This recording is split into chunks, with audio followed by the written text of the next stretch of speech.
When we consider a resource-based economy, there are often a number of arguments that tend to come up with regard to the efficiency. Now hold on just a minute. Yes? I know what this is. This is called Marxism, buddy. Stalin killed 800 billion people because of ideas like this. My father died in the gulag. Hold on. Communist, fascist. You know, like America used to just leave. All right, everybody just calm down. Death to the New World Order. Death to the New World Order. And as the irrationality of the audience grew, shocked and confused, suddenly the narrator suffered a fatal heart attack. And the seemingly communist propaganda film was no more.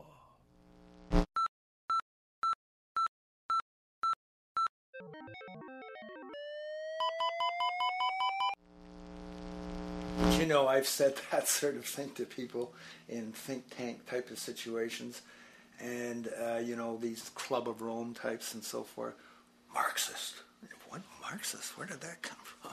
You know, they got this icon they hold on to as their holy grail, and it's such an easy one. You know, people ask if I'm a socialist or a communist or a capitalist, and I say I'm none of the above. And why do you think that those are the only options? All of those political constructs were created by writers who assumed that we lived on a planet of infinite resources. Not a one of those political philosophies even contemplates that there might be a shortage of anything. I believe that communism, socialism, free enterprise, fascism are part of social evolution, that you can't take a giant step from one culture to another, but they're in-between systems. Before there's any ism, we've got a life ground, and the life ground is, as I just described most easily, it's all the conditions required to take your next breath, and that involves the air you breathe, the water you get, the safety you have, the education you can access, all these things that we share and use and that no life in any culture can do without. So we've got to reset down to the life ground, and the life ground is no longer any ism. It's life value analysis. It's simply a matter of historical fact that the dominant intellectual culture of any particular society reflects the interests of the dominant group in that society. In a slave-owning society, the beliefs about human beings and human rights and so on will reflect the needs of the slave owners. In a society which again is based on the power of certain people to control and profit from the lives and work of millions of others, the dominant intellectual culture will reflect the needs of the dominant group. And so that if you look across the board, the ideas that pervade psychology and sociology and history and political economy and political science fundamentally reflect certain elite interests. And the academics who question that too much tend to get shunted to the side or to be seen as sort of radicals. The dominant values of a culture tend to support and perpetuate what is rewarded by that culture. And in a society where success and status is measured by material wealth, not social contribution, it is easy to see why the state of the world is what it is today. We are dealing with a values system disorder, completely denatured, where the priority of personal and social health have become secondary to the detrimental notions of artificial wealth and limitless growth. And like a virus, this disorder now permeates every facet of government, news media, entertainment, and even academia. And built into its structure are mechanisms of protection from anything that might interfere. Disciples of the monetary market religion, the self-appointed guardians of the status quo, constantly seek out ways to avoid any form of thought which might interfere with their beliefs, the most common of which are projected dualities. If you are not a Republican, you must be a Democrat. If you are not a Christian, you might be a Satanist. And if you feel society can be greatly improved to consider perhaps, taking care of everyone, you're just a utopianist. And the most insidious of them all, if you are not for the free market, you must be against freedom itself. I'm a believer in freedom. Every time you hear the word freedom being said anywhere or government interference said anywhere, it means, decoded, blocking maximization of turning money into more money for private money possessors. That's it. Every other thing they'll say, oh, we need more commodities for people, oh, this is freedom against tyranny and so forth. Every time you see it, you can decode it down to that. And I think you'll find a one-to-one correlation with every time they use it.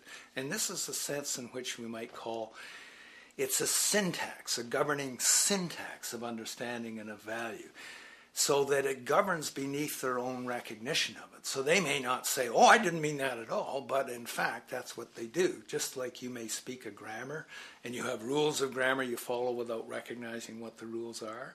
And so what we have is what I call the ruling value syntax that underlies this. So every time they use these words, government interference, lack of freedom, or progress, or development, you can decode them all to come back to mean that. Of course, when you hear the word freedom, it tends to be in the same sentence with something called democracy. It's fascinating how people today seem to believe that they actually have a relevant influence on what their government does, forgetting that the very nature of our system offers everything for sale. The only vote that counts is the monetary vote, and it doesn't matter how much any activist yells about ethics or accountability. In a market system, every politician, every legislation, and hence every government is for sale. And even with the $20 trillion bank bailout starting in 2007, an amount of money which could have changed, say, the global energy infrastructure to fully renewable methods, instead going to a series of institutions that literally do nothing to help society, institutions that could be removed tomorrow with no recourse. The blind conditioning that politics and politicians exist for the public well-being still continues. The fact is, politics is a business, no different than any other in a market system, and they care about their self-interest before anything else.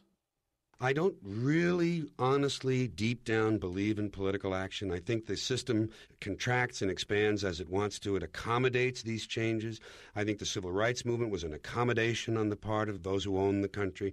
I think they see where their self-interest lies. They see a certain amount of freedom seems good, an illusion of liberty. Give these people a voting day every year so that they'll have the illusion of meaningless choice that we go like slaves and say, "Oh, I voted." The limits of debate in this country are established before the debate even begins, and everyone else is marginalized. They're made to seem either to be communists or some sort of disloyal person, a kook, there's a word, and now it's conspiracy. Say, they've made that something that should not be even entertained for a minute, that powerful people might get together and have a plan. Doesn't happen. You're a kook. You're a conspiracy buff.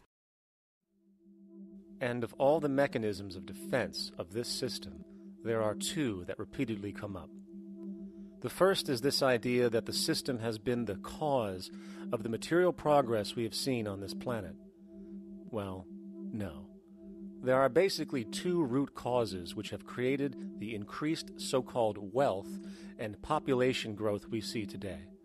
One, the exponential advancement of production technology, hence scientific ingenuity.